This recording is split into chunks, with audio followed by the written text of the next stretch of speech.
Once upon a time, in the small Italian town of Assisi, there lived a young man named Giovanni di Pietro di Bernardin, but everyone called him Francis. He was the son of a wealthy cloth merchant, surrounded by luxury and laughter. Francis loved parties, fine clothes, and dreamed of glory on the battlefield. When war broke out between Assisi and Perugia, Francis joined eagerly, hoping to become a knight. But instead of fame, he found defeat. He was captured, imprisoned, and later fell seriously ill. When he finally returned home, something in him had changed.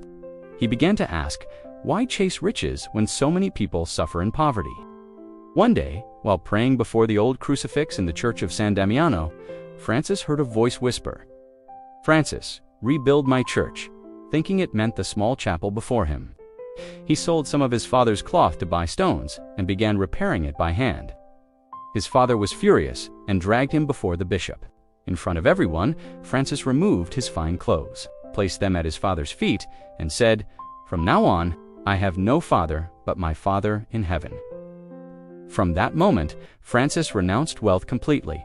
He lived simply barefoot, dressed in a rough brown tunic, and surviving on what people gave him. He preached about peace, humility, and love for all God's creation. To Francis, every creature was family: brother sun, sister moon, brother wolf.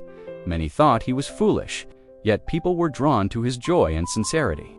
Soon, others joined him, forming the order of Friars Minor, better known today as the Franciscans, men devoted to poverty and service to the poor. One beloved story tells how Francis tamed a wild wolf in the town of Gubbio. Speaking gently, he called the beast brother Wolf, and the creature became peaceful. Whether legend or not, the story reflects the heart of his message, that love can calm even the fiercest soul.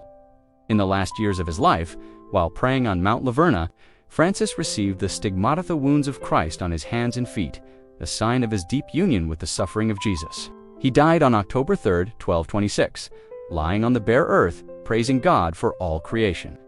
2 years later, he was declared a saint.